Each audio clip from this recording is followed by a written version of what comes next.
الشيطان الرجيم بسم الله الرحمن الرحيم الحمد لله رب العالمين الرحمن الرحيم مالك يوم الدين إياك نعبد وإياك نستعين اهدنا الصراط المستقيم صراط الذين أنعمت عليهم غير المغضوب عليهم ولا الضالين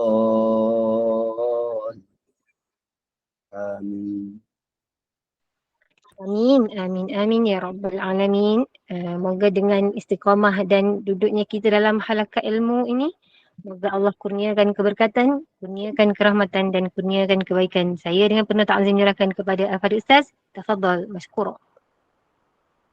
أعوذ بالله من الشيطان الرجيم بسم الله الرحمن الرحيم الحمد لله الذي هدانا لهذا وما كنا لنهتدي لولا أن هدانا الله نشهد أن لا إله إلا الله وحده لا شريك له ونشهد أن محمدا عبده ورسوله اللهم صل وسلم وبارك على محمد وعلى آل محمد كما صليت على إبراهيم وعلى آل إبراهيم في العالمين إنك حميد مجيد رب اشرح لي صدري ويسر لي أمري واحلل عقدة من لساني يفقهوا قولي سبحانك لا علم لنا إلا ما علمتنا إنك أنت العليم الحكيم ربي يسر ولا تعسر ربي تمم بالخير يا أرحم الراحمين.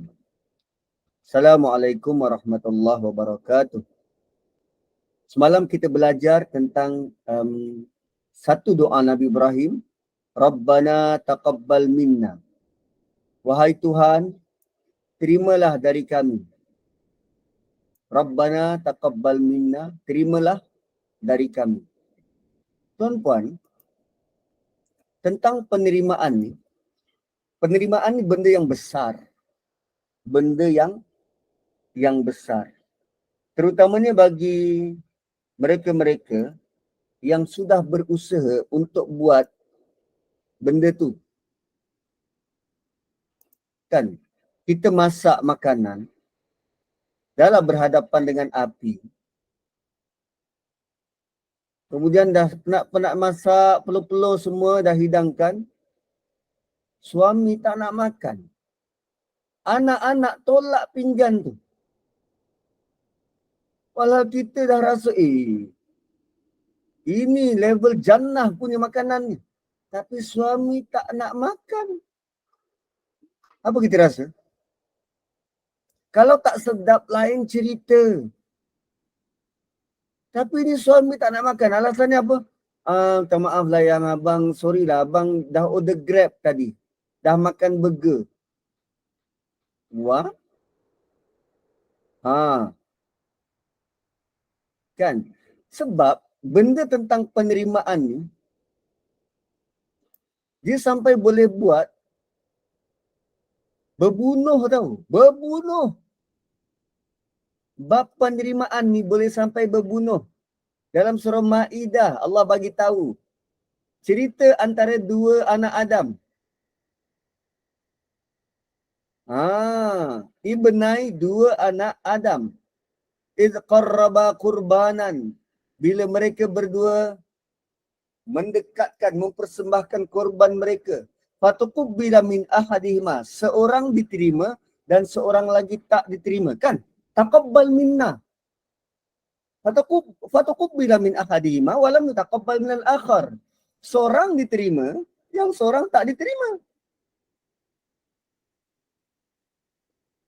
Yang tak diterima ni dia terus cakap, aku bunuh kau. Bila? Bab penerimaan ni, it is a serious business. Aku bunuh kau lah, aku tulan nak. Aku bunuh kau. Sebab tu acceptance. Kita kena merayu, minta Allah, ya Allah terimalah apa yang aku ada ni. Terimalah. Sebelum nanti jangan sampai kita menyesal. Menyesal macam mana? Kita dah buat banyak dah ni, dah buat. Hari-hari istighfar 30,000 kali. sembahyang sunat, qabliyah, ba'diyah, nawafil ni tak tinggal, duha 16 rakaat, malam pula berjaga malam, Jumaat daripada maghrib ke maghrib, salawat tak berhenti,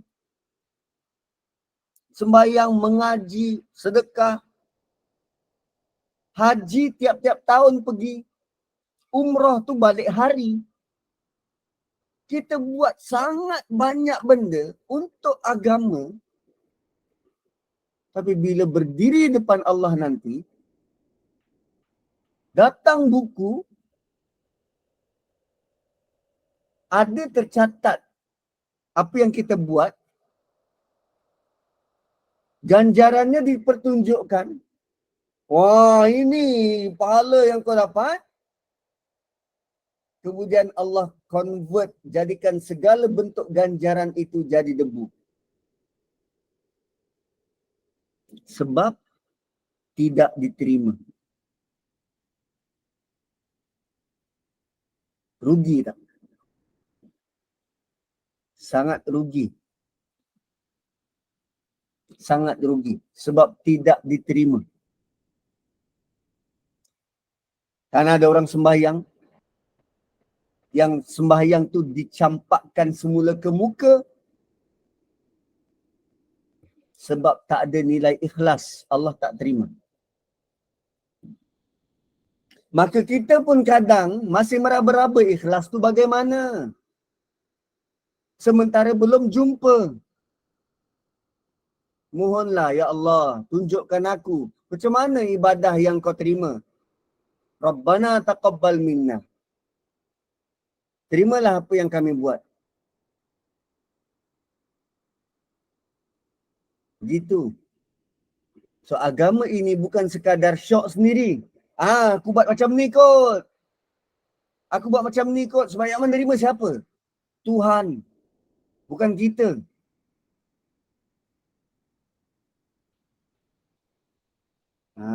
Gitu.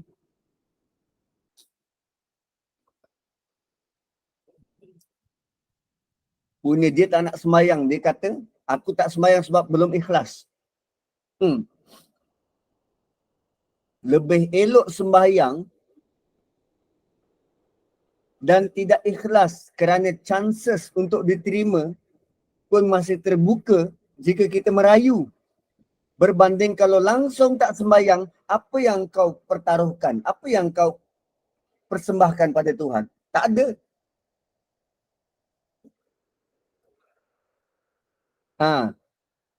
Tak nak pakai tudung sebab tak ikhlas.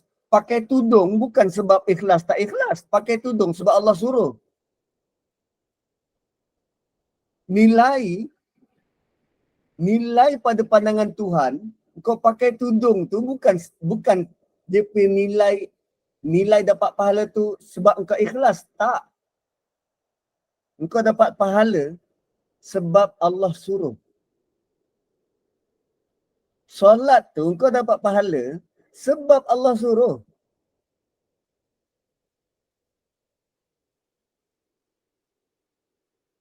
Begitu. So Rabbana taqabbal minna. Itu semalam. Ya Allah, terimalah apa yang datang dari kami. Terimalah apa yang datang dari kami. Innaka antas sami'ul alim. Sungguh engkau mendengar dan kau tahu. Kau mendengar dan kau tahu. Kemudian doa seterusnya. Ini doa keberapa dah ni? Doa kedua. Doa pertama kan doa pertama ayat 126. Okey, ini kita masuk doa ketiga. Rabbana, wahai Tuhan kami, waj'alna muslimaini. Waj'alna muslimaini laka. Wahai Tuhan kami, jadikanlah kami berdua orang yang berserah diri padamu. Jadikanlah kami berdua orang Islam. Muslim maksudnya berserah. Berserah. Apa maksud berserah? Kita buat sesuatu bukan kerana kepala kita sendiri. Tak. Kalau orang surrender, kan, penjenayah, bila polis kata hands up, hands up. Angkat tangan tinggi-tinggi. Kita ikut je kan? Ikut je apa arahan. Kan? Bila kata hands up, okay hands up. Angkat tangan tinggi. Kenapa sebelah je? Dah tak kata dua tangan, saya angkat sebelah je. Surrender ni apa saja yang orang berkuasa suruh kita buat. Angkat tangan, angkat tangan. Letakkan senjata, dia letak senjata. Okey, turunkan tangan perlahan-lahan, letak di belakang, letak di belakang. Okey, baring. Itu maksud surrender. Apa saja arahan buat tanpa soal balik. Nak angkat tangan kanan ke tangan kiri? Tak soal balik. Letak tangan kat belakang. Belakang mana? Belakang badan ke belakang kepala? Dia tak tanya balik. Dia tak persoalkan. Kenapa kena angkat tangan? Kenapa kena letak kat belakang? Letak kat atas tak boleh? Letak kat depan? Itu maksud surrender. Itu maksud Muslim. Islam itu kita berserah pada Tuhan.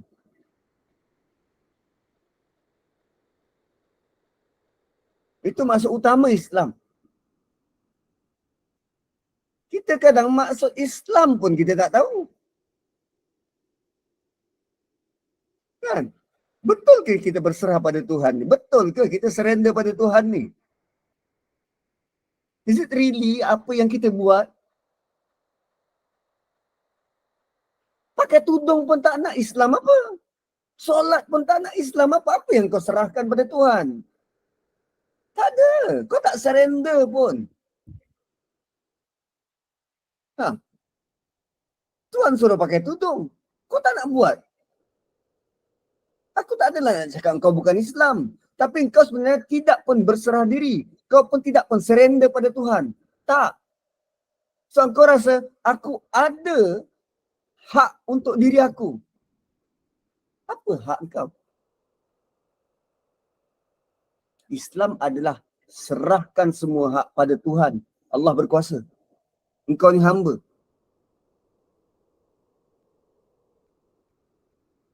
Nampak tak?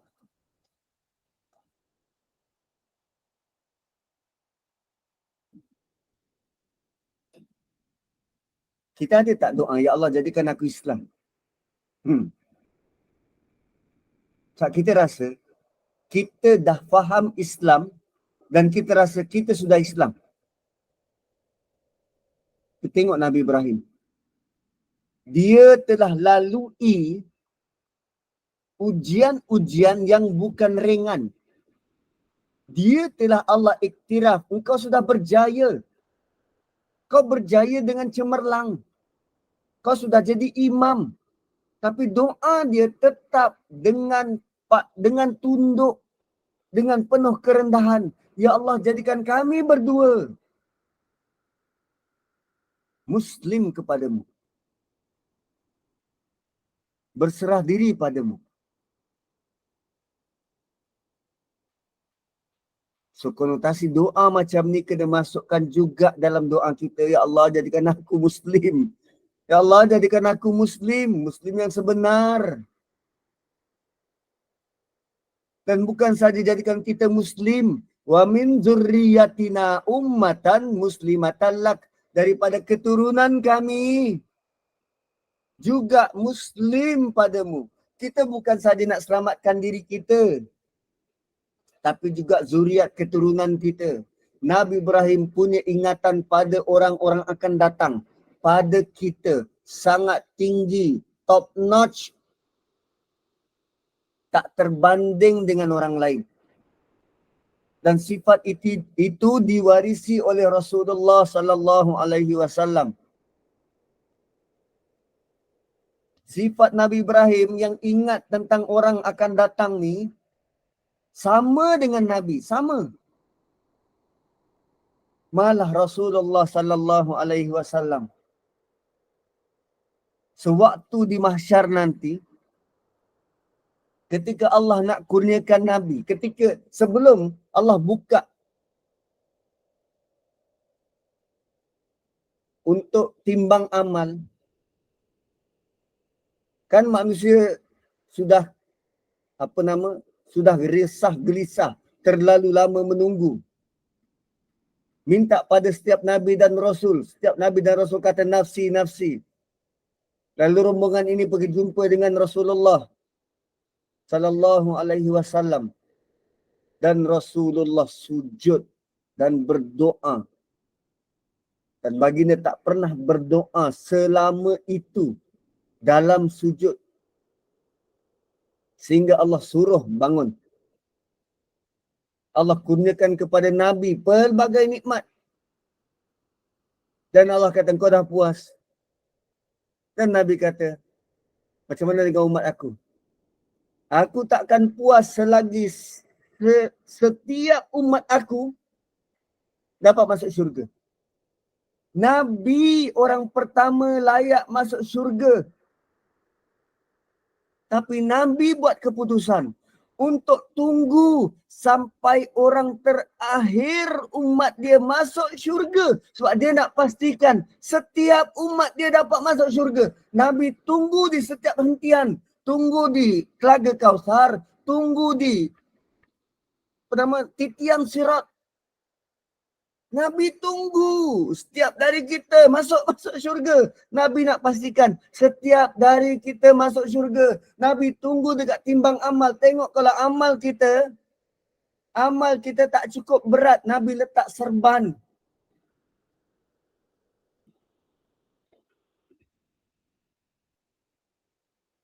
Apa yang kita buat ternanti-nanti untuk buat sunnah Nabi?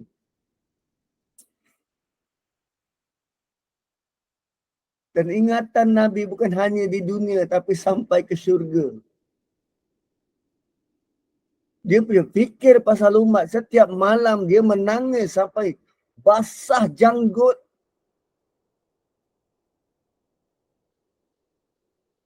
Kita kadang malam-malam basah juga bantal sebab air liur. Tidur ngeces.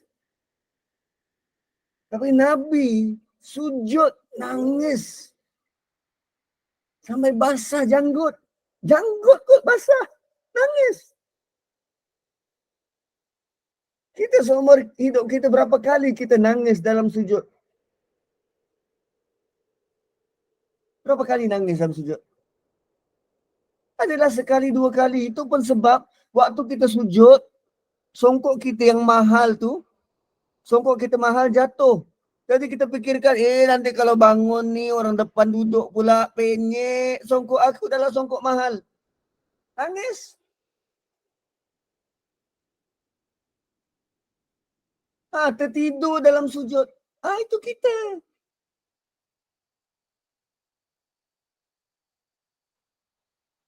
Kita perlu juga titipkan doa semacam ini. Rabbana waj'alna musliman laka. Untuk satu orang. Atau Rabbana waj'alna muslimuna laka.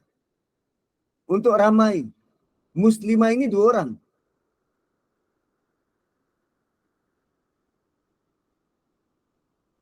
Kalau untuk ramai, muslimini laka.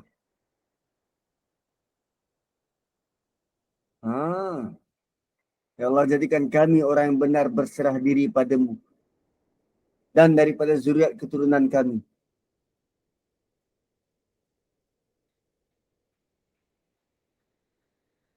Dan cuba tengok. Jalur keturunan Nabi Ibrahim ada dua anak. Satu Ismail, satu Ishak. Nabi Ibrahim sedang berdoa dengan Nabi Ismail. Nabi Ishak tak ada. Belum lahir. Nabi Ibrahim doa dengan Nabi Ismail. Dan Nabi Ibrahim minta daripada keturunan Nabi Ismail nanti ummatan. Ummatan maksudnya satu umat. Bukan setiap keturunan, tapi nanti akan ada satu umat. At least ada satu umat. Muslimat talak, yang beriman, yang muslim padamu, yang juga berserah diri padamu. Yang juga surrender. Yang juga bila diangkat takbir, diangkat dengan surrender. Allahu Akbar. Surrender. Muslimat talak. Dia sedang doakan untuk kita. Dia sedang doakan zuriat dia, kita. Ummatan muslimat talak. Kita umat. Apa maksud umat? Umat ialah a group of people, sekelompok manusia yang cara fikirnya sama, tindak tanduknya sama, akidahnya sama, fokusnya sama, keinginannya sama. Itu umat. Ummah. Semuanya jadi satu. So kita takkan boleh jadi ummah yang bersatu kalau cara fikir kita berbeza, rujukan kita berbeza, cara kita percaya berbeza, tingkah laku kita berbeza. Takkan jadi ummah.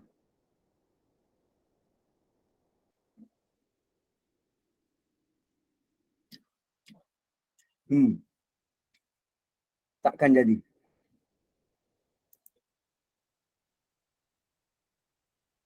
So doa Nabi Ibrahim sangat precise untuk kita. Satu umat yang berserah diri bulat-bulat kepada kamu saja. Mungkin ke ustaz boleh ada macam tu. Umat yang cara fikir sama, akidah sama, tindak tanduk sama.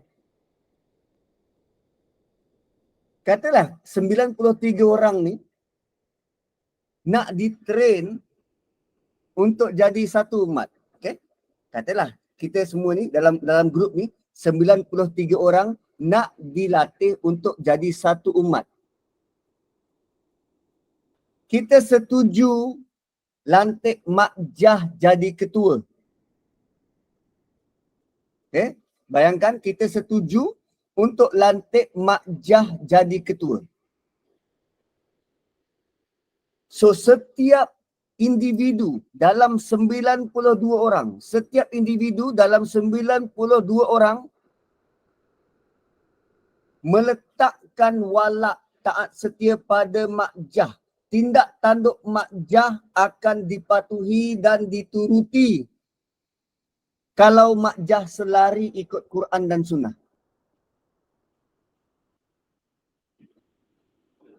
Okay? Timbang tara tindakan Mak Jah, kalau dia ikut Al-Quran dan Sunnah, kami ikut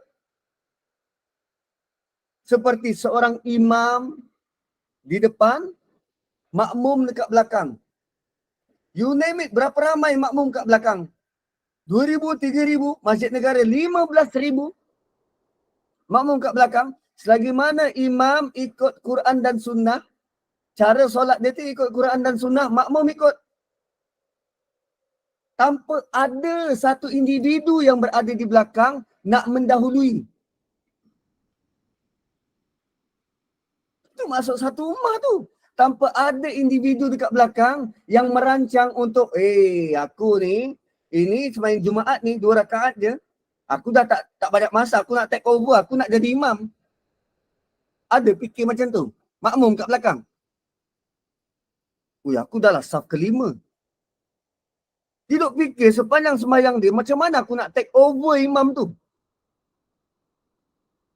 Aku nak bentis kaki imam supaya dia batal, aku ganti tempat dia.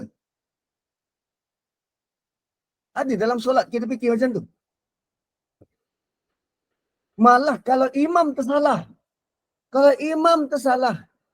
dia ada tata cara, tata kromo nak tegur imam.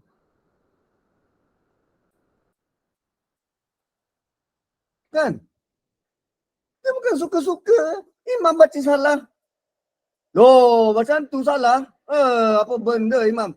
Batal sembahyang kita. Kan kalau imam patutnya baca Rabbana waj'alna muslimain laka wa min dzurriyyatina ummatan muslimatun luk. Ha? Salah tu. Makmum kat belakang subhanallah. Wa min dzurriyyatina ummatan muslimatul lak. Salah muslimatul lak, patut muslimatan lak. Imam ulang balik, salah. Makmum kat belakang tegur. Subhanallah, ummatan muslimatan lak. Dia tegur benda yang perlu ditegur sahaja. Bukan membebel, melerik-lerik. Bukan hancurkan kredibiliti. Itu satu umat. Allah sudah tunjuk melalui solat. Sebab dekat hujung doa ni Allah kata wa arina manasikana. Tunjuk cara kami beribadah. Nak jadi umat ni kena sama-sama, kena satu cara. Tunjuk cara-cara kami beribadah. Manasik, cara-cara buat haji. Haji tu ibadah. Nabi Ibrahim minta, ya Allah tunjuk cara kami beribadah, buat haji. Fatub alaina. Dan terimalah taubat kami. Berapa banyak kali Nabi Ibrahim nak bertaubat ni?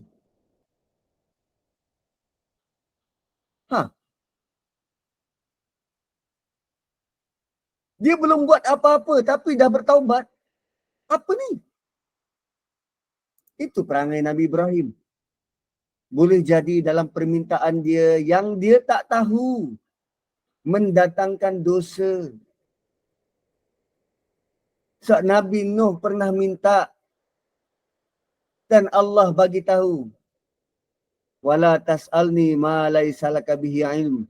Jangan tanya kalau engkau tak tahu. Jangan tanya kalau engkau tak tahu tentang benda tu. Sekarang Nabi Ibrahim minta Allah tunjuk macam mana nak buat haji. Sebab dia tak tahu. Dan dia khawatir jawapan yang dia terima macam Nabi Nuh terima. Lalu dia kata, Watu ba'alaina. Ya Allah, aku bertaubat padamu. Sebelum Allah tegur, baik aku bertaubat dulu. Tapi yang penting aku nak, Ya Allah, jadikan kami berdua Islam. Dan zuriat kami Islam. Dan tunjuk cara kami nak beribadah. Innaka antat tawwabur rahim. Dan ibadah ialah salah satu cara untuk kita kembali pada Allah. Taba yatubu maksudnya kembali. Tapi kita lazimnya mengertikan sebagai taubat. Taba yatubu ni kembali pada Allah. Kita mengembalikan semua kepada Allah. Kesalahan kita mengaku. Itu maksud taubat. Kita mengaku buat salah. Kita bukan dalam keadaan, saya belum ready lah nak pakai tudung. Saya takut tak ikhlas. Lalu orang tegur, bertaubatlah kepada Allah. Apa salah saya? Taubat tu ngaku salah. Bukannya mempersoal, apa salah saya? Saya tak buat apa-apa salah. Ini antara saya dengan Tuhan.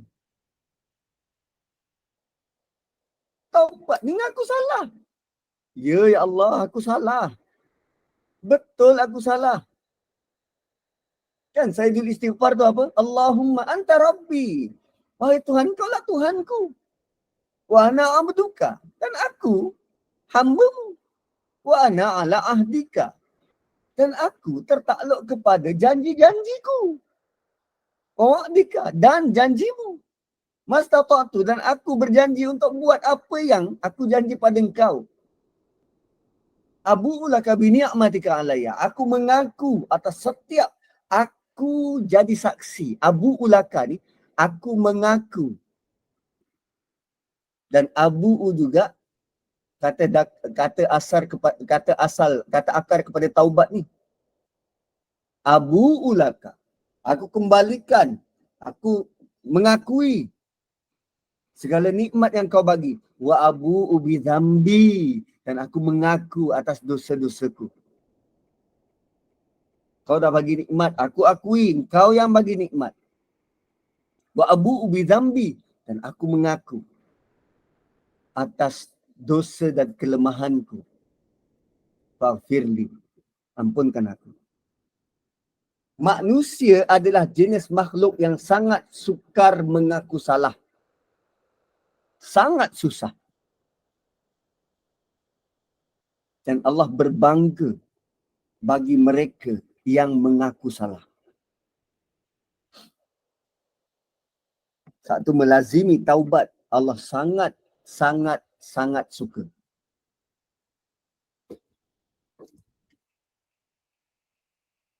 Ada satu cerita nak menggambarkan bagaimana gembiranya Allah kalau kita bertaubat.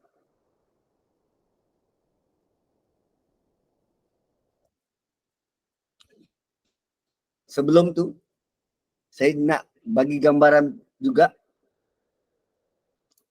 Nak mengaku salah ni sukar, perit.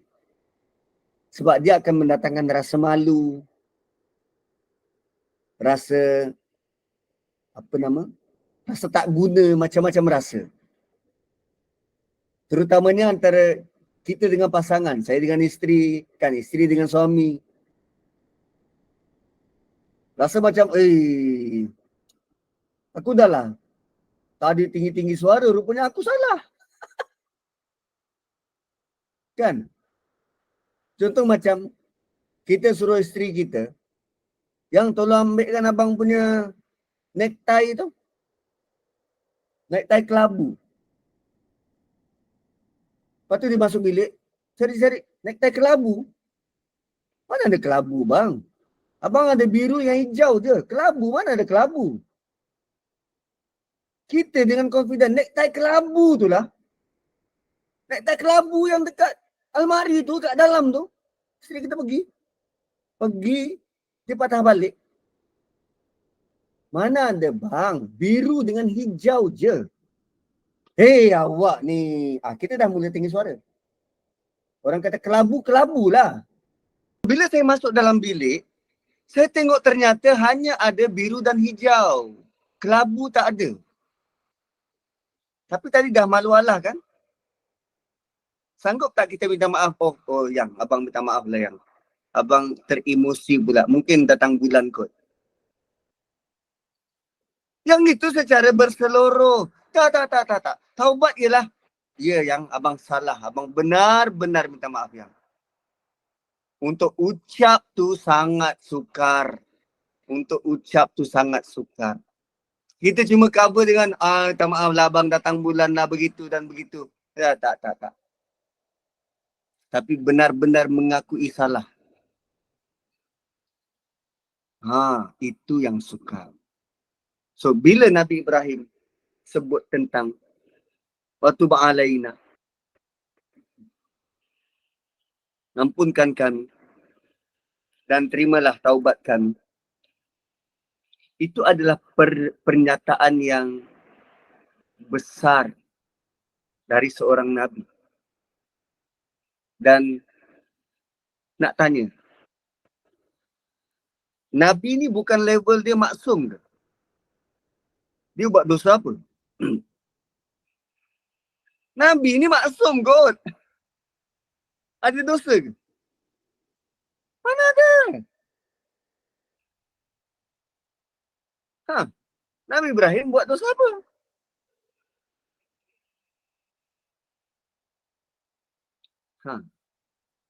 Wa tub alaina. Dia khawatir kalau permintaan dia tu. Khawatir kalau permintaan dia pada Allah itu tak wajar. Kita waktu kita minta apa-apa dari mak ke, dari bapa ke, kita pernah fikirkan tentang Cukup ketak perbelanjaan bapa kita bulan ni, mak kita macam mana, dia selesa ke dengan permintaan kita? Tak ada. Kita ikut suka kita dia. Minta kasut, minta. Tengah bulan kita minta. Bah, orang habis duit ni, boleh bank in. Tak ada kita tanya, abah ada duit? Tak ada. Kita main minta aja, kan? Janji dapat. Kita kadang bukan minta, kita perintah. Yes, kita bukan minta, kita perintah. Ya Allah, aku dah buat macam ni, takkan tak dapat ganjaran? Ai nangkau. Dia buat macam kawan dia je. Ui, dahsyat kita ni. So, bila semacam itu, bila Nabi Ibrahim tunjukkan model yang begitu beradab dengan Allah Subhanahu Wa Taala, maka kita yang pernah didoakan oleh Nabi Ibrahim perlu lihat inilah opportunity, peluang untuk kita belajar adab berdoa pada Allah. Adab berdoa pada Allah. Apa dia? Apa yang Nabi Ibrahim buat? Dia tunjukkan dulu yang dia patuh kepada perintah. Itu yang pertama. Yang kedua, selepas dia buat sesuatu, selepas dia tunjuk, kan Allah suruh dia buat Kaabah. So dia buat asas kepada Kaabah. Lepas tu apa dia buat? Ya Allah, terima apa yang kami buat. Okay? Terima apa yang kami buat.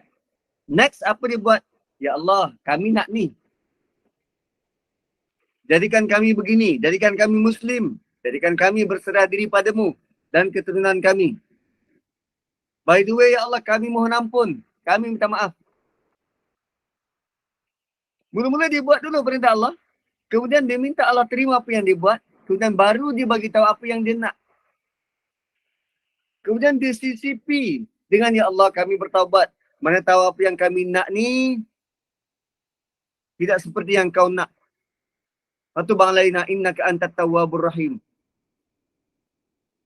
Dan dia bukan sekadar, permintaan itu bukan sekadar seperti melepaskan batuk di tangga. Seperti melepaskan batuk di tangga apa? Kan selalu kita doa ni, bila kita tanya, ada tak doa untuk anak-anak? Ada Ustaz. Kita doa macam mana? Ya Allah, peliharalah keturunan kami. Itu je. Itu je. Cuba tengok, serius Nabi Ibrahim berdoa untuk keturunan dia. Tengok macam mana serius doa Nabi Ibrahim untuk mendoakan keturunan dia. Ayat seterusnya, Rabbana wab'ats fihim rasulah. Ya Allah, utus nanti pada umat ini.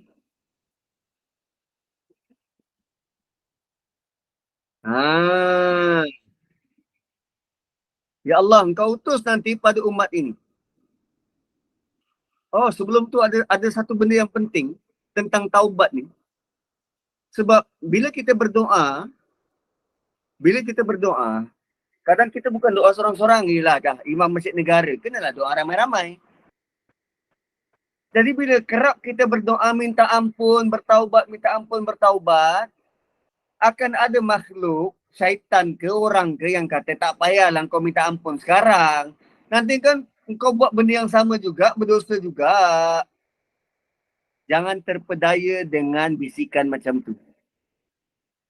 Walaupun dosa sama yang kita lakukan berulang berkali-kali, kita tetap minta ampun sebab kita tahu hanya Allah yang boleh ampunkan.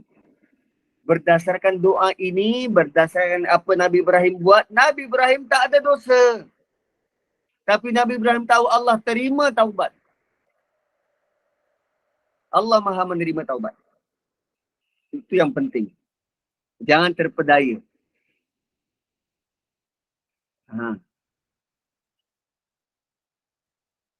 So, selain daripada alasan, apa lagi alasan Nabi Ibrahim maksum dan kita tahu dia tak buat dosa. Tapi baginda mohon juga keampunan dari Allah. Why?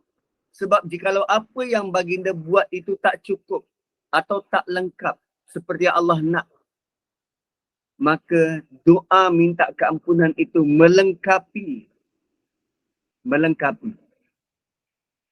Itu sifat yang sepatutnya berlaku antara kita dan Allah. Kita mungkin rasa Nabi Ibrahim bukan ada dosa. Tapi kenapa dia minta taubat? Untuk melengkapkan apa yang tak cukup. So doa seterusnya, Rabbana wa ba'ath fihim rasulah. Ya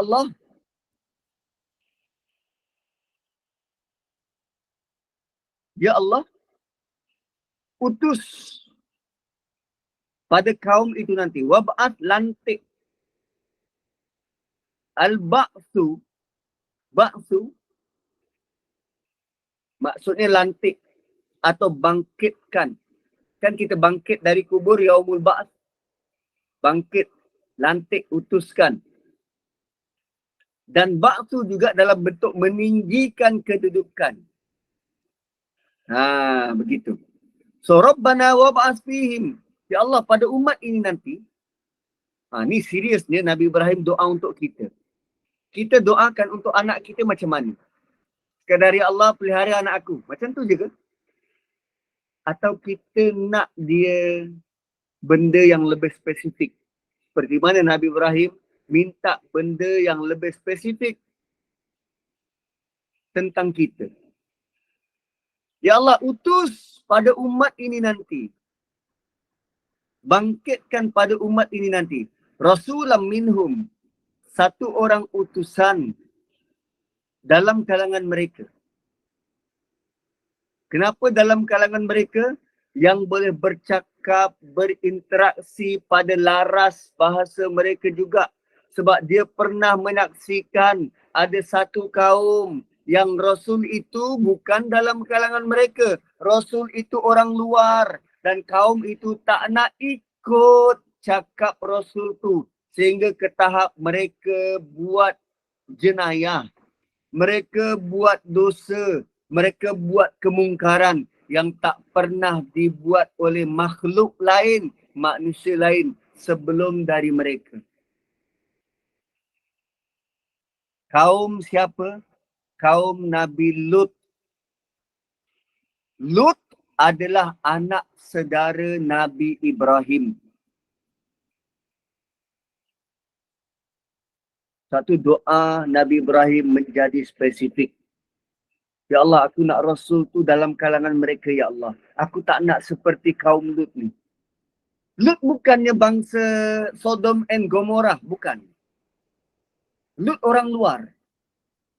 Datang ke situ, nak membetulkan orang dekat situ. Orang kat situ tak nak terima. So doa Nabi Ibrahim sangat spesifik. Rasulullah minhum. Rasul ini dalam kalangan mereka. Laras bahasa yang sama. Hidup dengan mereka. Sangat faham hati budi rakyat di situ. Lagi senang nak diterima. Sebab dia orang situ, bukan orang luar. Tak, kalau orang luar mungkin ada kekangan. Ada manusia yang susah nak terima. Satu dalam kalangan pendakwah dekat Malaysia ni, orang-orang Melayu suka dengan Ustaz Melayu. Kadang-kadang adalah Ustaz Cina atau Ustaz India. Sebab laras bahasa sama. Cuba tengok yang pendakwah untuk orang Cina. Kan mu'alaf Cina yang tarik sebab guna laras bahasa yang sama. Sebab faham budaya dan senang difahami bahasa. So apa lagi kriteria Rasul ni? Yatslu alaihim ayatika. Rasul ini akan mengajar ayat-ayatmu. Rasul ini akan bacakan satu persatu ayatmu. Perkataan baca di sini bukan Qara'a bukan ikra, tapi yatslu. Kita tahu yatslu maksudnya apa? Sekurang-kurang ada 3 maksud dalam yatslu. Pertama, baca. Kedua, faham. Dan ketiga, dia benar-benar sampaikan tanpa sembunyikan apapun. Dia sampaikan. So, yatslu dalam ayat ni bukan sekadar baca tapi menyeru manusia kepada wahyu dari Allah. So, maksudnya Nabi yang bakal dibangkitkan, tugasnya menyeru manusia kepada ayat-ayat Allah. Ajak orang lihat ayat-ayat Allah. So, kita pewaris Nabi ni, kita kena ajak manusia untuk belajar wahyu Allah. Itu tugas Nabi tu. Ajak manusia, jom kita belajar Quran. Belajar wahyu Allah. So, maksud mengajar wahyu ni juga, guru yang mengajar tu tak boleh mengajar tanpa guna ayat Quran disulami hadis Nabi. Dia tak boleh guna hujah akal je, tak. Maka kita perlu guna keupayaan akal untuk faham suatu nas. Bila berkaitan dengan hukum pakai tudung tadi, bukan ikut kepala kita je. Dia ada dalil Quran dan ada hadis Nabi. Kalau orang itu tak nak pakai tudung kerana emosi diri dia, berapa banyak sebenarnya dia dilanggar. Dia langgar tuntutan untuk ikut Quran, dia langgar tuntutan untuk ikut hadis. Dan didahulukan nafsu. Sehingga Allah sebut dalam Quran, apa engkau tak tengok orang yang mengambil kehendak diri dia sebagai Tuhan. Jangan sampai Allah gelar kita macam tu. Kau tak nak pakai tudung, kau mengaku salah, bertaubat. Tapi jangan sampai beri alasan, belum sampai seru, belum itu dan belum ini, belum ikhlas. Kerana itu ada kebarangkalian engkau tolak Quran dan kau tolak hadis. Jangan sampai Allah sebut engkau mempertuhankan nafsu. Dan itu sudah pada level syirik.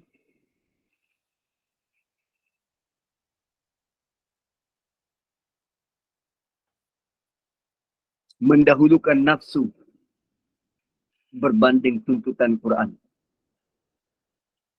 So kita bukan bercakap guna hujah akal. Tapi kita guna kalamullah. Kalamullah. So, wahyu Allah tu dalam dua bentuk. Sama ada Quran ataupun hadis Nabi. Quran atau hadis Nabi. So, tadi tugas Rasul ni untuk ajar manusia-manusia tu, ajar umat tu, ummatan muslimatan lak, umat yang berserah diri padamu, ajar Quran. Yatlu alaihim ayati. Wa yu'allimuhumul kitab. Dan Rasul itu akan mengajar mereka, tadi bacakan, sampaikan, seru. Yang kedua tugas dia, wa yu'allimuhumul kitab. Dia ajar. Apa beza yatslu dengan yu'allim? Yu'allim ni, yatslu, dia sampaikan satu persatu. Satu persatu. Tala ni maksud satu langkah demi satu langkah. Yu'allimuhumul kitab, dia ajar berkali-kali. Dia ajar berkali-kali. Kalau tadi tunjuk satu-satu, ini ajar berkali-kali sampai faham. Apa yang diajar ni? Kitab, Quran. Maksud pertama Alkitab ialah kitab Quran. Ayat ini nak tunjuk, petikan ni nak tunjuk pentingnya mengajar pemahaman Quran pada manusia. Bukan sekadar nak ngajar tajwid supaya boleh baca. Tapi ajar maksud. Ajar yang disampaikan. Apa maksud yang disampaikan oleh Quran? Dan ajar itu yu'allim. Ada syaddah pada lam. Maksudnya mengajar dalam tempoh masa yang lama. Bukan kita buat daurah 1 hari je lah. Lepas tu masing-masing korang lah. Tak, ajar berkali-kali tempoh masa yang lama. Tuan-puan, kita dah kenal berapa? Setahun? 2 tahun?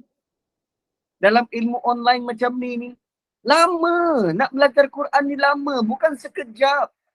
Ni baru ayat 129 surah Baqarah. Lama. Tu yu'allim. Lama. Dan lama macam ni pun belum sampai 1% kita faham isi kandungan Quran. Sangat banyak lagi. Tapi yang menyedihkan bila ada orang yang begitu mahir baca Quran dan mereka sangka mereka sudah cukup belajar Quran. Sedangkan maknanya langsung tak terlintas untuk difahami. Sebab tu ada orang Islam yang hari-hari baca Quran tapi masih langgar larangan dari Quran.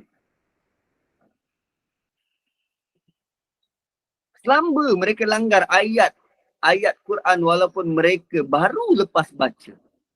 Sebab dia tak faham apa yang dibaca. Cuba bayangkan, Quran turun dalam tempoh 23 tahun. 23 tahun ni sekejap ke lama? Lama. Dan sekarang kita belajar Quran berapa tahun dah? Berapa tahun dah? Ada sampai 23 tahun? Tak. Yu'allim adalah satu tempoh yang lama. So jangan buru-buru untuk sangka yang kita boleh cepat faham Quran. Tidak. Slowly. Yang mengajar dan yang belajar, kita sama-sama perlu jadi satu umat. Apa? Sama-sama ada sifat sabar untuk faham ayat Quran. Kita sama-sama perlu luangkan masa bersama. Kita sama-sama perlu luangkan tenaga, korbankan tenaga. Sebab nak belajar ini, dia perlu ada usaha, komitmen dan modal. Apa modal kita? Perhatian.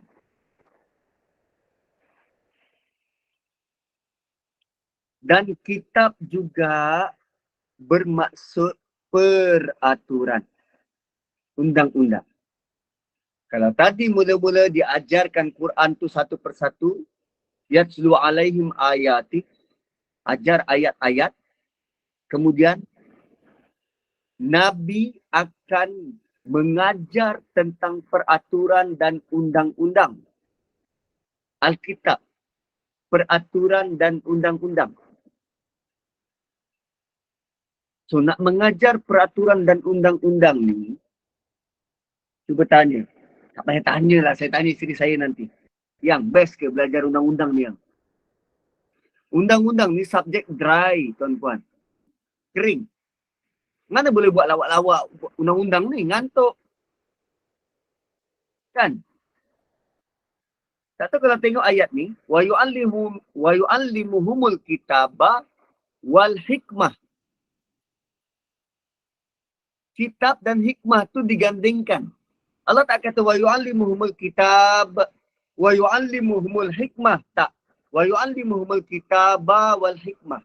Cara nak ajar undang-undang ini, guru perlu bijaksana nak sampaikan tentang undang-undang. So ada subjek yang dry. Nak ajar subjek yang dry ni, guru perlu kreatif. Guru perlu bijak. Guru perlu tahu baca suasana. Ada pelajar tengah penat ke ngantuk ke, dia kena pandai, kena hikmah, kena bijak. Sebab tak semua orang suka undang-undang. Wisdom, bijak. Barulah anak murid, best lah belajar sejarah dengan dia ni, best lah belajar undang-undang dengan dia ni. Dia sangat faham beloknya dan murid senang faham. Tu masuk wal hikmah dekat situ. Bijaksana. Guru kena mahir. Ada satu surah yang berkait dengan undang-undang. Surah Nur. Nanti ada masa nanti kita tengok. Kita minat tak baca untuk baca surah Nur. Dia tentang undang-undang. Tapi bagaimana Allah letak, Allah tulis, Allah susun tentang undang-undang tu dalam bentuk yang sangat mengujakan. Dan akhirnya mereka yang faham surah Nur jadi jatuh cinta. Sebab cara Allah datangkan ayat-ayatnya mengajar tentang undang-undang dalam bentuk, aku tak paksa. Tapi aku nak engkau ready dengan iman dahulu sebelum aku datangkan undang-undang. Sebab untuk orang surrender bukan dengan kekerasan. Allah nak kita surrender bukan dengan kekerasan, bukan dengan akan datang azab, bukan dengan kalau kau tak buat aku pukul, bukan kalau kau tak buat aku hukum. Tak. Allah nak kita surrender dari hati. Willingly. Satu Nabi ajar. Nabi Ibrahim nak Nabi yang ajar tentang undang-undang ini dengan hikmah. Sebab lazimnya bila kita baca terjemahan-terjemahan, penafsiran-penafsiran ulama, wa yu'allimuhumul kitab wal hikmah ini, dia ajar tentang Quran dan Sunnah. Kita juga mengajar Quran dan Sunnah. Tapi kenapa ada guru yang mengajar Quran dan Sunnah tetap melanggar etika Quran dan Sunnah? Kehendak ayat ni ialah dia mengajar tentang Quran, datangkan panduan dan peraturan, tapi dalam bentuk jiwa manusia boleh terima dengan senang hati. Tanpa rasa dipaksa, tapi penuh bijaksana.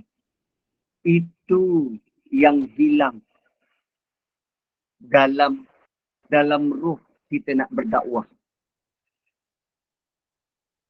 Hikmah juga bermaksud faham benar-benar dalam agama.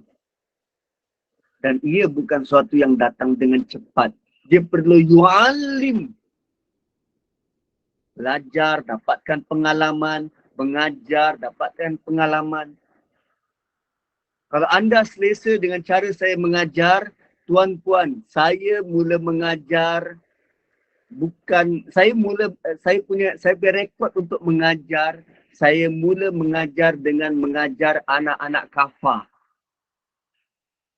Dan ada satu kelas anak kafah tu, itu jam memang langsung tak matang. Saya ajar je apa yang saya boleh ajar. Tapi ada dalam kelas tu, ada anak-anak autism. Waktu tu belum tahu tentang autism. Saya ingat dia ni sindrom Down. Sebab muka dia tu macam muka sindrom Down. Ada ketikanya saya pukul. Sampai ke tahap mak budak tu datang. Bukan serang. Tapi dia nak terangkan anak dia, anak kurang upaya. Dan mohon saya punya jasa baik tolong jangan hukum. Tolong jangan dahulukan dengan hukum. Tapi dahulukan dengan cuba faham. Saya belajar cara mengajar dari seorang ibu yang sangat luar biasa. Nampak anak murid yang tak berupaya, tak boleh nak catch up. Jangan hukum dia. Tapi cuba fahami. Fahami dia. Ibu tu luar biasa.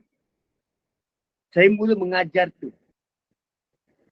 Kemudian, saya mengajar anak-anak sekolah menengah. Mengajar tahfiz, tingkatan 1 dan tingkatan 4. Tingkatan 1, tingkatan 4. So, bila mengajar tahfiz tu dekat Jeram, itu jam pun masih belum matang. Tapi saya pernah buat satu perkara yang sampai sekarang saya rasa tak tahu wajar ke, layak ke saya buat macam tu. Saya ajar cara nak solat tapi guna kekerasan. Saya ajar cara nak solat, betulkan kedudukan ataupun betulkan batang tubuh anak-anak ni nak solat tapi guna rotan, guna kekerasan. Saya pernah rotan 2 orang anak murid saya tu sampai berbekas di belakang. Luckily Allah takdirkan anak-anak murid ini, tak tahu dia masih simpan sampai sekarang ke, tapi dia tak report pada mak bapak dia. Kalau dia report pada mak bapak dia, saya habis waktu tu. Berbirat belakang dia. Saya sebat. Saya garang. Terutamanya bila mengajar Quran ni. Sangat garang waktu tu. Sebab saya akui belum matang, belum faham tentang kepentingan nak mengajar. Sebab tak semua orang boleh mengajar. Tak semua orang. Dan tolong jangan jadikan profession mengajar sebagai pilihan terakhir. Dah tak ada pilihan lain. Tak ada kerja. Kita ngajar je lah. Tak semua orang pandai mengajar. Sebab boleh jadi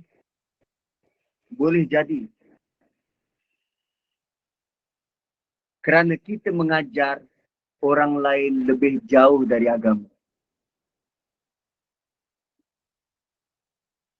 Saya kalau bab Quran, saya memang garang. Dengan anak-anak, isteri saya banyak kali ingatkan, bang, anak lagi tu bang. So bila berusia ni saya mula cuba untuk tone down. Dan saya banyak dapat teguran-teguran dari keluarga terdekat. Kau kalau bercakap, jangan tengking-tengking, jangan tinggi suara. Yang itu kadang boleh kontrol, kadang tak boleh kontrol. Bila emosi dah menguasai, saya mula tinggilah suara. Sebelum ni memang high pitch. Tapi teguran demi teguran, okey, saya mula kontrol. Tak perlu cakap kuat-kuat, orang dengar. Sebut dia pelan-pelan. Orang dengar. So selepas saya dapat mengajar kafa, dapat pengalaman ajar anak-anak sekolah menengah, saya masuk JAKIM, diletakkan dekat infra. Infra ni untuk luar bandar. Infra Institute for Rural Advancement. Institut Kemajuan Desa. So anak murid saya, semua orang-orang tua, ketua-ketua kampung, seluruh Malaysia. So saya daripada ajar anak kecil, kepada ajar anak-anak remaja, kepada ajar bapa kepada anak. Orang tua. 60, 50, 60, 70, 80 tahun yang jauh lebih berpengalaman. Saya dekat infra 6 tahun. Dan saya kena buatlah macam mana pun. Kena sesuaikan. Macam mana aku nak mengajar orang tua ni? Mana boleh rotan? Macam mana nak tarik perhatian diorang?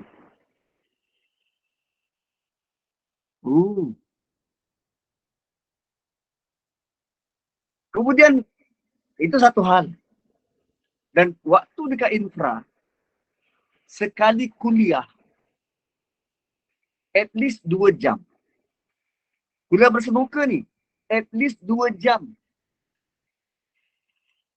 Dan kebanyakan masanya 4 jam bercakap straight.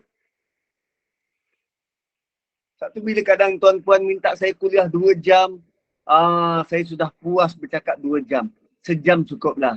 Ini pun dah habis masa, kita jumpa lain kali. Boleh macam tu? Ha.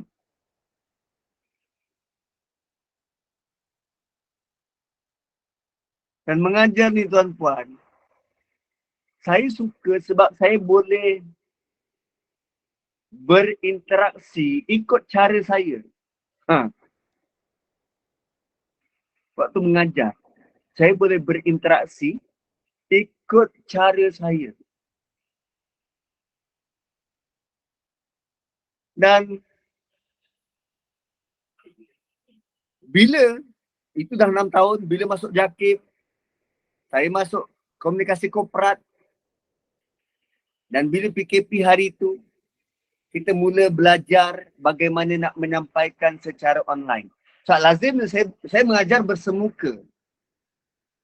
Saya tak tahu tuan-puan pernah tak berjumpa bersemuka, tapi cara saya mengajar bersemuka sangat berbeza berbanding online. Dapat mic tu, saya lebih suka mic yang cordless. Saya boleh berjalan sampai hujung, tanya orang paling hujung, apa yang awak nak? Apa yang awak faham? Saya boleh tanya hujung. Daripada hujung ke hujung, berjalan sampai ke situ, habis mengajar, saya benar-benar letih. Okey, duduk. Dah habis perkataan. Habis perkataan. Jadi imam tak adalah berjalan sampai makmum ke belakang. Kalau kelas bersemuka, lagi kalau topik yang sangat menarik, wah, itu jam. Satu ada kadang masa, untungnya bila PKP itu saya belajar untuk mengajar online. Dan kelas online ni kita kena duduk. Bila duduk, kita tak boleh nak berkarya dengan apa? Seperti mana yang biasa. Tapi bila orang panggil kuliah bersemuka, ni besok lusa dengan JPM. Dia tanya, Ustaz nak berdiri ke duduk? Saya cakap dengan dia, kalau saya penat, saya duduk. Ustaz nak berdiri ke duduk? Kalau saya penat, saya duduk. Saya lebih selesa berdiri. Sebab saya boleh berjalan. Saya boleh berjalan. So, hikmah wal hikmah adalah cara bagaimana kita menyampaikan. Tuan-puan, Quran ni berat. Nabi terima ayat Quran ni berat. Bayangkan macam mana Nabi nak sampaikan dengan hikmah ni. Berat. Quran ni berat. Allah sebut dalam surah apa? Muzammil, Muddathir. Ya ayyuhal muddathir, qum fa'anzir.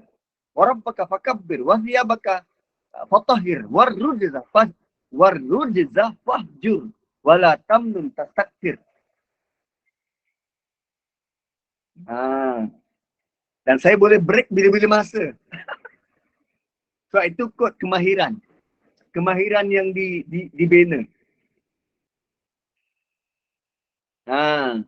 Boleh bina kemahiran tu. Guna kemahiran yang dibina. Bertahun-tahun berdepan dengan manusia. Mengajar. Saya boleh buat tergantung. Kan macam wal hikmah ni kalau nak tahu lanjut besok kita jumpa lagi. Barakallahu li wa lakum. Assalamualaikum warahmatullahi wabarakatuh. Sabar je lah Ustaz.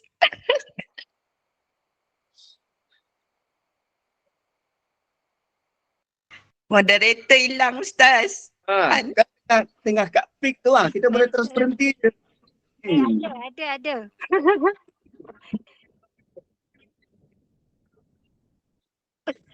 Ustaz Ni kena emergency break ni Ustaz. Sengguk-sengguk kita orang melengok. Lepas tu tiba-tiba tak berhenti. Aduh. Dia sama Dia macam ada Ustaz, Bluetooth habis lagi. ni lah. laptop dia sama macam Ustaz tuan dia. habis. Tiba-tiba mati je. Ustaz nak buka soalan tak? Ke Ustaz ada hal Boleh, lepas ni? boleh. Ada appointment Boleh. bagai? Tak ada. Okay. Okay, jemaah nak tanya ke? Silakan. Ustaz, Assalamualaikum. Waalaikumsalam. Ustaz bila belajar yang sampai ayat yang berdoa ni, tiba-tiba jadi takut lah pula Ustaz. Takut salah doa. Okey Ustaz. Betul. Macam Ustaz cakap semalam kan, kita minta supaya suami kita, contoh anak kita menjadi anak yang soleh. Tiba-tiba Allah uji kita kan. Jadi tiba-tiba takut, alamak nak doa takut salah ayat lah pula. Macam mana tu Ustaz? Okey. Kalau ada kekhawatiran macam tu, maka Nabi ajar kita untuk berdoa secara umum. Kita punya kekhawatiran tu sebab kita suka minta benda yang spesifik. Kita tak tahu benda yang spesifik, benda yang kita minta tu baik untuk kita atau tak baik. Kita tak tahu. Sebab tu Nabi kebanyakannya berdoa dan cara Nabi berdoa adalah dalam bentuk yang umum. Dan Nabi suka, doa yang paling Nabi suka dalam bentuk umum ialah Rabbana atina fid dunya hasanah wa fil akhirati hasanah wa qina azabannar. Kan sangat umum. Kami nak kebaikan dekat dunia, kami nak kebaikan dekat akhirat. Sangat umum. Kebaikan bentuk macam mana? Yang itu terpulang kepada kekuasaan, kebijaksanaan dari Allah. Baik dekat akhirat tu macam mana? Terpulang kepada kebijaksanaan dari Allah. Kami cuma mohon yang baik-baik sahaja. Gitu kan. Selalu kan kita minta, kami nak yang baik-baik sahaja. Dan bila sebut waqina azabannar, selamatkan kami dari azab api neraka, itu yang paling utama. Itu yang paling utama sebab kita takut juga. Selamat dari azab api neraka ni juga bermaksud kami nak bertaubat, kami mohon ampun. Sebab kalau kami masih ada dosa, kami akan ke neraka. Begitu. Ada buku seni berdoa tu, Ustaz Zulhairi buat. Cuma saya belum dapatkan lagi, nanti saya cuba dapatkan, nak baca dulu, nanti kita akan kongsikan, nak ulas. Cara macam mana seni dan teknik berdoa. Sebab seni dan teknik berdoa, saya suka ikut apa yang pernah digayakan doa-doa para Nabi dalam Quran. Contoh buku macam ni lah. Saya dapat ni dekat Mekah. Dekat Madinah. Waktu buat umrah, singgah satu kedai buku ni. Dia tulis di doa, ad-du'a al-mustajab minal Quran wa sahihis sunnah. Doa yang mustajab, doa yang telah dijawab dari Quran dan sunnah. So, dalam ni semua himpunan doa yang ada dalam Quran dan ada dalam sunnah. So, kalau kita perincikan, apa doa-doa yang dipinta oleh Nabi, semuanya dalam bentuk yang umum. Kalaupun spesifik, tapi ada maksud tertentu. Tu kita nak tahu. Kan doa oleh Ustaz Zul tu, 50 doa Anbiya dalam Quran. Asalnya. Tapi ini dalam bahasa Arab lah. Ustaz Zul terjemahkan dalam bahasa Melayu. Gitu. Dan doa para Nabi. Hebatnya doa para Nabi ialah Mereka orang paling rapat dengan Allah. Mereka paling kenal dan paling faham. So bila mereka minta sesuatu yang macam mana? Mereka minta sesuatu yang sebenarnya tak offended. Dan lebih menarik, bila mereka minta, Allah sudah pun makbulkan dan Allah letak dalam Quran supaya dia belajar cara nak mohon pada Allah. Gitu. Kan macam doa Nabi Zakaria. Apa dia minta? Apa doa Nabi Zakaria? Kan walamma dakhala 'alaiha Zakaria al-mihrab wa wajada 'indaha rizqan qala anna laki hadha qala huwa min 'indillah innallaha yarzuqu man yasha'u bighairi hisab. Kemudian Nabi Zakaria berdoa. Apa dia berdoa?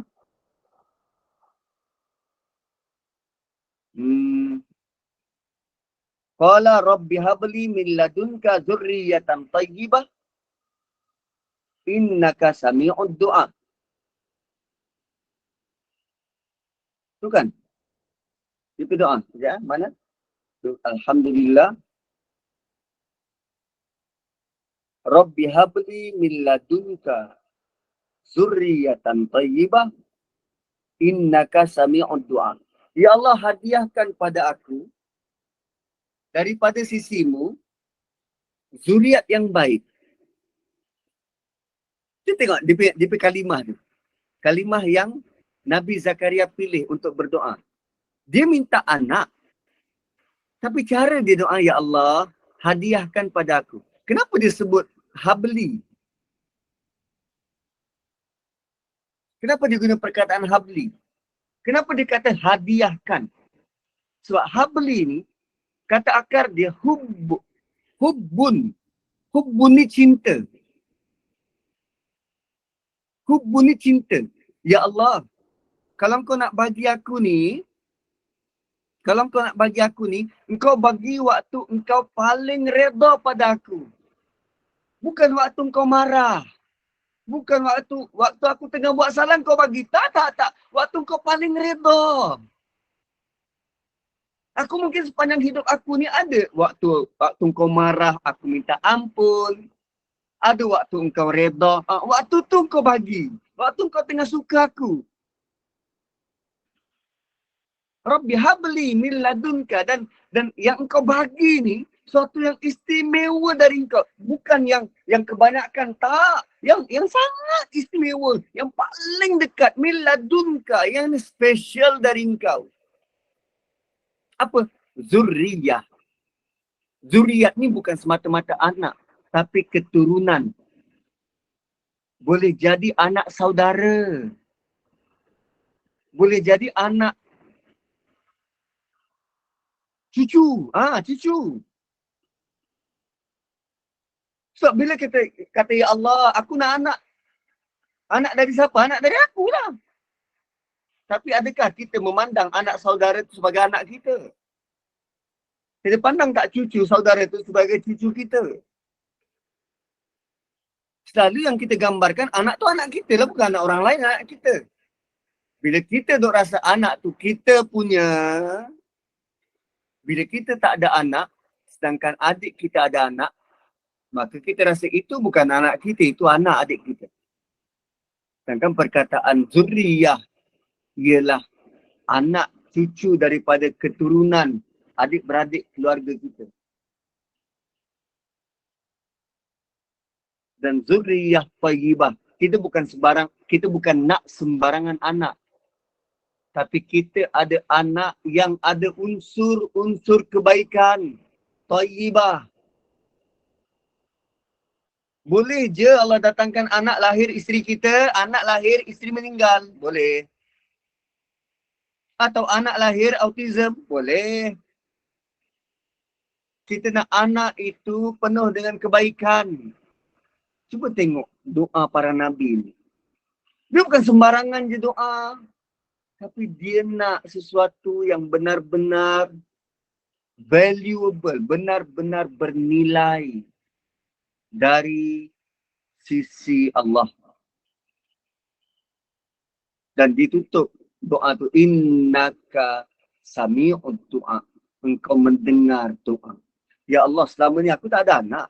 Dan inilah doaku untuk minta anak.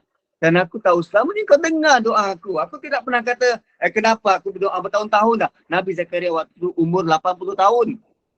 Dia tak pernah kata, ya Allah aku doa tapi engkau macam tak dengar. Tak. Innaka sami'ud du'a. Engkau mendengar doa.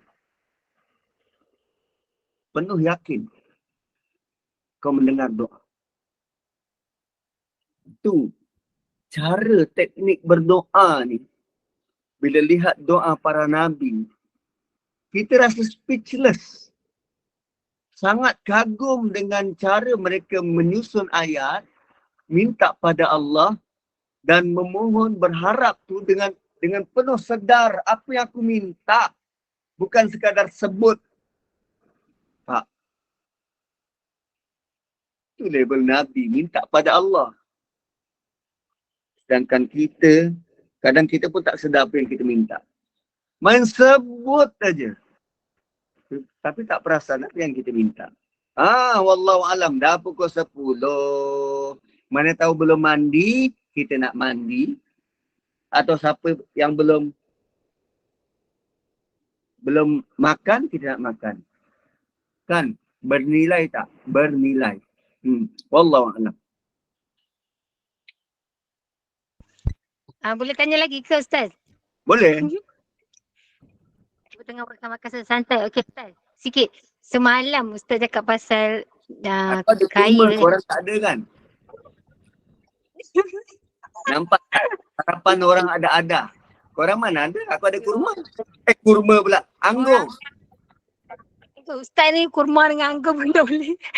Tak beza dah. Ini level Fir'aun punya sarapan tau.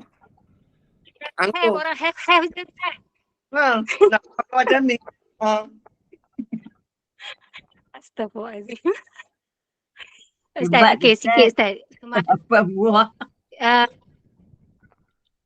Yang Ustaz cakap pasal orang nak jadi kaya tu kan. Okey. Macam ni, orang yang banyak harta ni, tempat mereka sedikit di dalam syurga ni, apa yang saya pernah dengar lah. Harta yang diamanahkan oleh Allah di tangan mereka ni, Allah nak tengok bagaimana kita uruskan tanah itu kan. Jadi kuota orang kaya ni sangat sedikit di syurga. Okey. Hadis ni, dua orang kawan baik kan Ustaz. Soleh seorang, dua-dua soleh, seorang kaya, seorang miskin. Selepas 500 tahun baru kawan yang miskin ni dapat melihat kawan yang kaya ni masuk syurga. Sampai kawan yang miskin ni ingat kawan yang kaya ni telah masuk neraka asbab lamanya jarak 500 tahun tu Ustaz. Jadi maknanya kalau kita miskin ni, bersyukurlah dengan apa yang kita ada. Kaya tu ujian yang Allah bagi untuk kita manage harta kita tu sebaik mungkin. Ustaz, komen Ustaz? Besok jam 7. TV Hijrah, saya akan kupas surah Takasur. Jawapannya ada dalam tu. Jawapannya dalam surah At-Takasur. Bagaimana kita berinteraksi dengan nikmat. Kaya tu nikmat, sehat tu nikmat. Dan dia dalam surah Takasur. Esok. Kan kalau saya nak jawab benda ni, kita perlu masa sejam. Ya betul-betul. Ada nak pergi kenduri pula. Baik, besok pukul 7. Okey, TV Al-Hijrah. Jawapan ringkas ni macam ni. Besok pukul 7 TV Hijrah. 7 pagi. Baik. Jawapan ringkas ni macam ni. Surah Takasur adalah tentang bagaimana kita nak membina kebiasaan baru ketika kita melihat apa yang kita ada. Bagaimana nak membina cara berfikir baru waktu kita tengok apa yang kita ada. Cara baru ni macam mana? Bila kita lihat apa yang kita ada. Air kosong.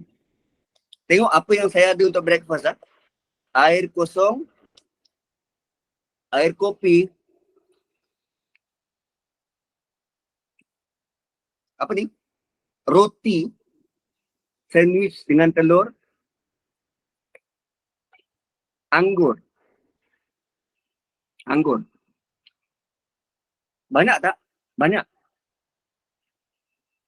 Ini semua nikmat. Siapa bagi Allah?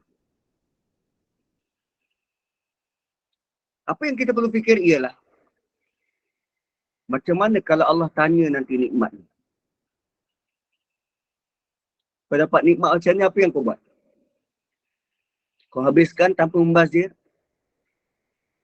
Kau syukur tak nikmat yang kau dapat? Kau kongsi tak dengan yang lain? Allah akan tanya nikmat tu.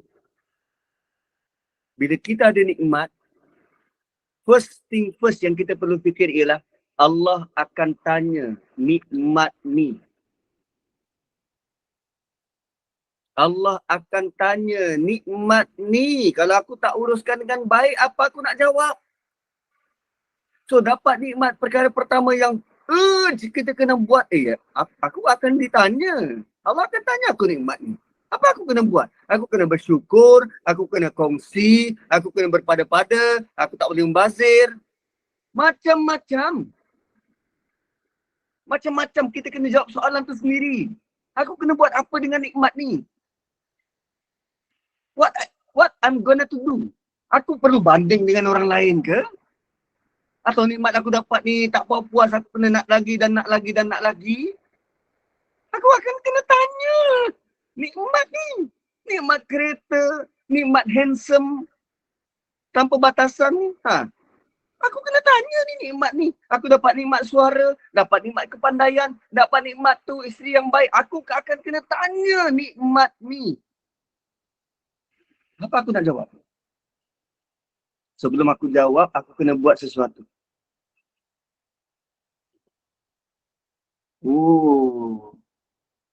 Itu ringkasan surah At-Takatsur. So Allah kata jangan leka, jangan lalai. Jangan lalai 3 kali. Kala 3 kali. Kau jangan lalai, kau jangan lalai. Kau jangan lalai. Sebab nikmat tu aku akan tanya. Nikmat tu aku akan tanya. Engkau buat apa tentang nikmat tu? Surah Takatsur sebenarnya surah sangat menakutkan. Sangat menakutkan. Sebab bila sebut tentang nikmat, siapa yang tak dapat nikmat? Dia kaya ke dia miskin, dia dapat nikmat. Dan Allah akan tanya nikmat tu.